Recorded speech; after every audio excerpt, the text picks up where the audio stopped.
یاد فرمایا یا اس لیے یاد فرمایا کہ اس شہر کو اللہ کے خلیل ابراہیم علیہ السلام نے سجایا تھا. اس لیے یاد فرمایا تو مولا تعالیٰ خود اگلی آیت میں فرما دیتا ہے محبوب ہم نے اس شہر کی قسم کو اس لیے یاد فرمایا کہ وَأَنْتَ حِلٌّ بِهَٰذَا الْبَلَدِ محبوب اس شہر کی زمین نے آپ کے قدموں کے پوچھے لیے ہے اس لیے ہم نے اس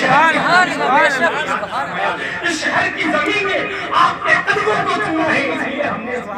یاد فرمایا. ہم نے اس کی قسم کو اس لیے یاد نہیں فرمایا کہ یہاں صفا اور مروا ہے اس لیے یاد نہیں فرمایا کہ یہاں بیت اللہ ہے اس لیے یاد نہیں فرمایا کہ یہ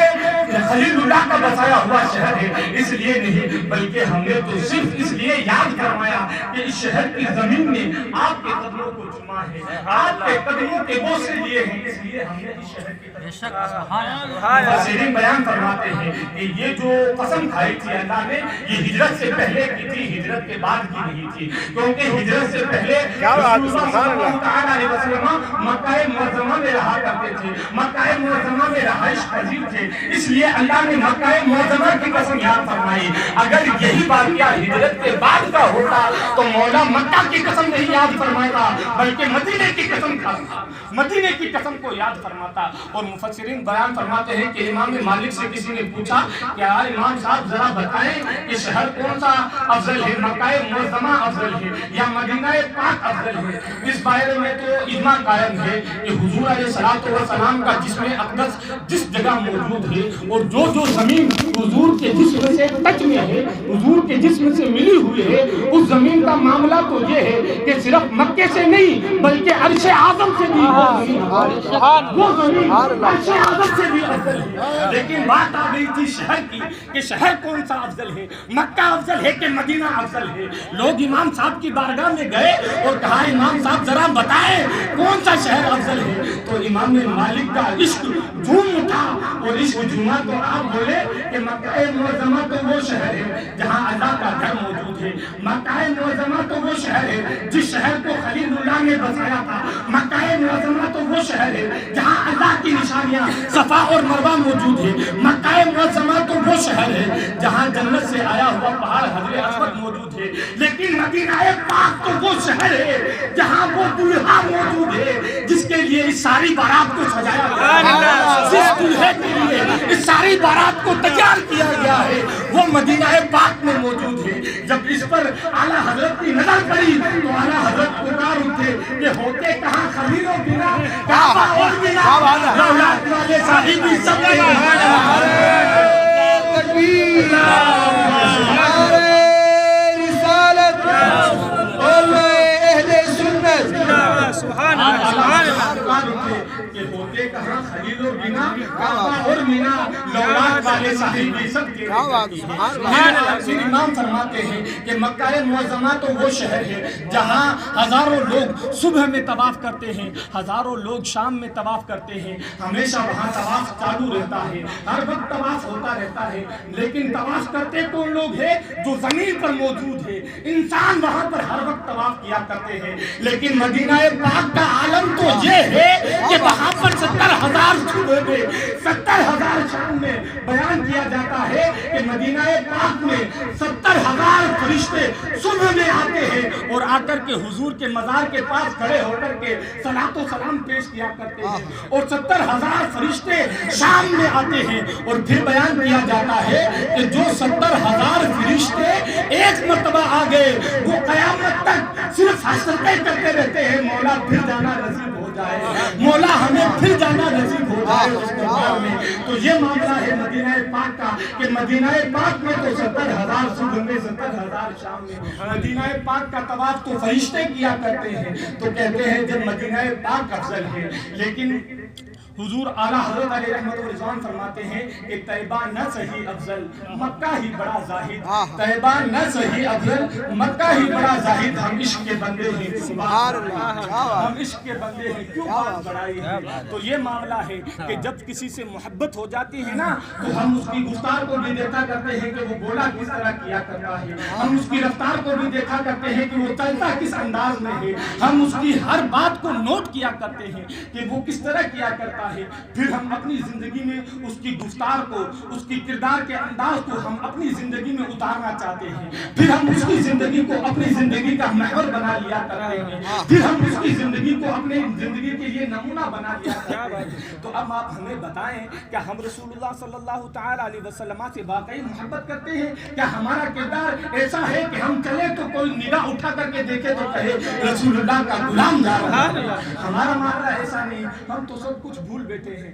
ہم جو محبت کرتے ہیں صرف محبتوں کا دعویٰ کرتے ہیں، دلیل ہمارے پاس نہیں ہے۔ اگر دلیل ہمارے پاس ہوتی تو ہم حضور علیہ الصلوۃ والسلام کی زندگی کو اپناتے، حضور علیہ الصلوۃ والسلام کی زندگی کو اپنی زندگی کا محور بناتے، لیکن ہمارا معاملہ الٹا ہو گیا ہے۔ تو میں آپ کو یہ کہہ رہا تھا کہ یہ شب برات کی رات ہے، اس میں حضور علیہ الصلوۃ والسلام اکثر روزہ رکھا کرتے تھے، اور حضور غوث پاک علیہ رحمت و رضوان فرماتے ہیں کہ ایک مرتبہ حضور صلی اللہ علیہ وسلم کی بارگاہ میں حضرت جبریل تشریف لائے، اور حضرت جبریل آ کر کے با ادب کھڑے ہو گئے اور کہا یا رسول اللہ اپنی نظر اٹھا کر کے آسمان کی طرف دیکھیے۔ تو حضور علیہ السلام نے فرمایا کیسی رات ہے، کون سی رات ہے، کیا بات ہے؟ تو کہا ہذہ لیلۃ یفتح اللہ بابا ثلاثہ باب من ابواب الرحمہ، کہ یہ تو ایسی رات ہے جس میں مولا اپنی رحمت کے 300 دروازوں کو کھول دیتا ہے، رحمت کے 300 دروازوں کو کھول دیتا ہے، اور پھر فرشتہ ندا لگاتا ہے کہ ہے کوئی رحمت کا مانگنے والا میں اس کو رحمت عطا کر دوں، ہے کوئی مغفرت کا طلبگار کہ میں اسے مغفرت عطا کر دوں، ہے کوئی روزی مانگنے والا کہ میں اسے رزق عطا کر دوں۔ تو یہ معاملہ ہوتا ہے، 300 رحمت کے دروازے کھول دیے جاتے ہیں، اور پھر حضور وہ سے بات فرماتے ہیں کہ وہ فرماتے ہیں کہ پھر معاملہ یہ ہوتا ہے، پھر فرماتے ہیں کہ اس رات میں اکثر و بیشتر لوگوں کی بلکہ کل لوگوں کی مغفرت فرما دیتا ہے، لیکن جو ماں باپ کا نافرمان ہوتا ہے اس کی اس رات میں بھی بخشش نہیں ہوا کرتی۔ اس رات میں بھی ماں باپ کے نافرمانوں کی بخشش نہیں ہوتی۔ ماں باپ کی تعظیم، ہمارا قرآن، ہمارا ایمان ہمیں ماں باپ کی تعظیم سکھاتا ہے کہ کس طرح ماں باپ کی تعظیم کرنا ہے۔ آپ اٹھا کر کے دیکھیں مشکات شریف، حضور علیہ الصلوۃ والسلام کے بارے میں آتا ہے کہ ایک مرتبہ حضور کا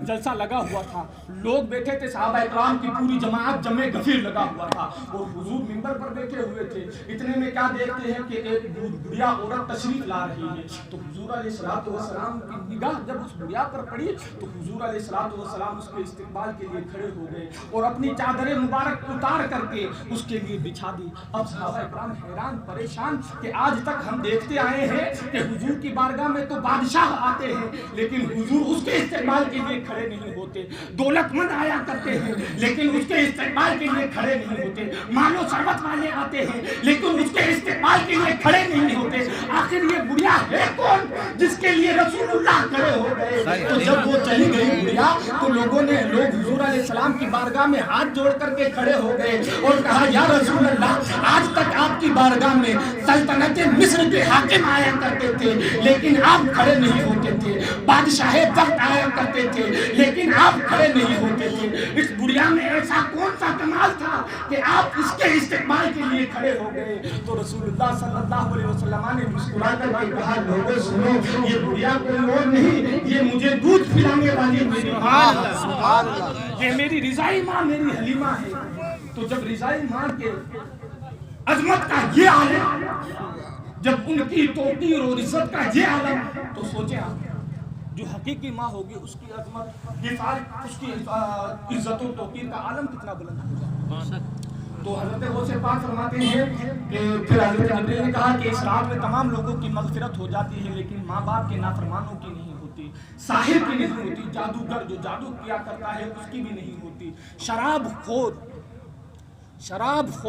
خوروں کے بارے میں تو حضرت عبداللہ ابن مسعود، تقریباً حضرت عبداللہ ابن مسعود فرماتے ہیں کہ میں خدا کی قسم کھا کر کے کہتا ہوں، میں خدا کی قسم یاد کر کے کہتا ہوں کہ اگر شراب خور کی تم قبر کھود کر کے اسے دیکھ لو تو اس کا منہ قبلے کی طرف نہیں ہے۔ جب شراب خور مر جائے اور اس کے بعد اس کی قبر کھود کر کے دیکھ لو، میں خدا کی قسم یاد کر کے کہتا ہوں اس کا منہ قبلے کی طرف نہیں ہوگا۔ تو یہ معاملہ ہے شراب خور کا. تو وہ فرماتے ہیں شراب خور کی بھی اس رات میں مغفرت نہیں ہوگی. تو وہ فرماتے ہیں کہ جب تک کہ یہ لوگ سچے دل سے توبہ نہ کریں اور توبہ کریں تو ایسی توبہ کریں کہ واپس اس گناہ کی طرف نہ جائیں. تو یہ شب برات وہ رات ہے جس میں ہزاروں لوگوں کی مغفرتیں ہوتی ہیں، بلکہ بنی کلب کی بکریوں سے بھی زیادہ مولا تعالیٰ گنہگاروں کو بخش دیتا ہے. حضرت عیسیٰ علیہ السلام کے بارے میں آتا ہے کہ حضرت عیسیٰ علیہ السلام ایک مرتبہ بیابان سے گزر رہے تھے، جنگلات سے گزر رہے تھے کہ اچانک آپ کی نظر جو ہے ایک سفید پہاڑ پر پڑی. آپ نے جب اس کی سفیدی کو دیکھا، اس کی وائٹنس کو دیکھا تو آپ حیرت مند ہو گئے. کتنا سفید ہے، کتنا وائٹ نظر آ رہا ہے، انڈے سے بھی زیادہ سفید. تو آپ تھوڑے حیرت مند ہوئے، حیرت زدہ تعجب میں پڑ گئے. تو مولا تعالیٰ نے وہی فرمائی، اے عیسیٰ کیا اس سے بھی زیادہ کوئی حیرت والی بات بتاؤں؟ جب حضرت عیسیٰ علیہ السلام نے تو حضرت عیسیٰ علیہ السلام مولا کی بارگاہ میں عرض کرنے لگے، مولا ضرور تو اس سے بھی زیادہ حیرت والی بات بتا. تو حضرت اللہ تعالیٰ نے حضرت عیسیٰ کی طرف وہی فرمائی کہ اے عیسیٰ اس پہاڑ پر اپنا عصا مارو، اپنا ڈنڈا اس پہاڑ پر مارو. تو حضرت عیسیٰ نے جیسے ہی اس پہاڑ پر ڈنڈا مارا تو وہ پہاڑ شک ہو کر کے 2 حصوں میں تقسیم ہو گیا. وہ پہاڑ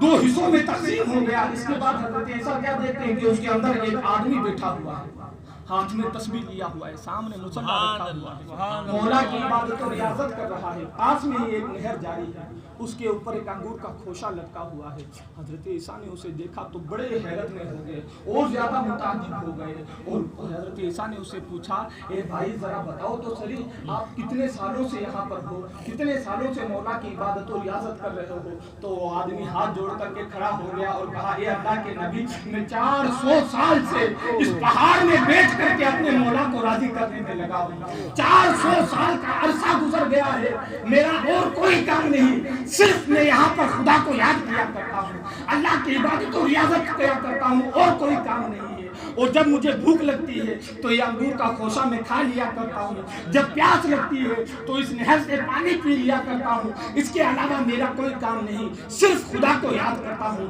صرف خدا کی عبادت و ریاضت کیا کرتا ہوں. تو حضرت عیسیٰ علیہ السلام نے دل میں سوچا کہ شاید اس سے بڑھ کر دنیا میں کوئی عبادت گزار نہیں ہوگا، اس سے زیادہ عبادت کرنے والا کبھی کوئی پیدا نہیں ہوگا. تو اللہ تعالیٰ نے حضرت عیسیٰ کی طرف وہی فرمائی، اے عیسیٰ تو اس کو دیکھ کر کے حیرت میں پڑ رہا ہے، ارے آخری نبی جو ہے ہمارا محبوب ہوگا، اور ہمارے محبوب کے امتیوں کو ہم ایک ایسی رات عطا فرمائیں گے کہ اگر وہ اس رات میں پوری رات ہماری عبادت و ریاضت کرے، پوری رات ہمیں منانے میں لگا رہے، پوری رات ہمیں یاد کرے، تو ہم اسے اتنا ثواب عطا فرمائیں گے، اتنا ثواب عطا فرمائیں گے کہ اس کی 400 سالہ عبادتیں ایک طرف اور میرے محبوب کے امتی کی ایک رات کی عبادت ایک طرف، پھر بھی میرے محبوب کی امتی کی وہ رات کی عبادتیں باری پڑ جائے گی. تو یہ معاملہ ہے، یہ حضور علیہ الصلوۃ والسلام کا صدقہ ہے، یہ حضور علیہ الصلوۃ والسلام کا وسیلہ اور توسل ہے کہ اللہ تعالیٰ نے ہمیں ایسی ایسی راتیں عطا فرمائی، کبھی شب برات عطا فرمائی، کبھی لیلۃ القدر عطا فرمائی. یہ سب حضور علیہ الصلوۃ والسلام کا صدقہ اور وسیلہ ہے. اسی لیے تو اعلیٰ حضرت فرماتے ہیں کہ ہوتے کہاں خلیل و بیمار مولا والے صاحب سب تیرے کر کے. ہمیں جو کچھ ملا، ہمیں ایمان ملا، رمضان ملا، شب برات ملی، سب کچھ مولا تعالیٰ حضور علیہ الصلوۃ والسلام کا صدقہ ہے. تو ہمیں چاہیے کہ ہم اس رات کو عبادت و ریاضت میں گزارے، گھوم پھر کر کے اپنا وقت ضائع نہ کریں. ٹائم پاس نہیں ہوتا، لوگ کہتے ہیں ٹائم پاس ہو رہا ہے، وہ ٹائم پاس نہیں ہوتا، وہ ٹائم ضائع ہو رہا ہے. تو ہمیں چاہیے کہ ہم اپنے وقت کو ضائع نہ کریں، بلکہ اللہ اور اس کے رسول کے ذکر میں گزاریں یا ایسی محفلوں میں بیٹھ کر کے گزاریں تاکہ ہمیں کوئی ثواب ملے. اور صرف بیٹھے نہیں، صرف اس حیثیت سے بیٹھیں گے کہ سن کر مزے لوٹیں گے، نہیں، بلکہ جو سنے اس پر عمل پیرا ہونے کی کوشش کریں، اس پر عمل کریں.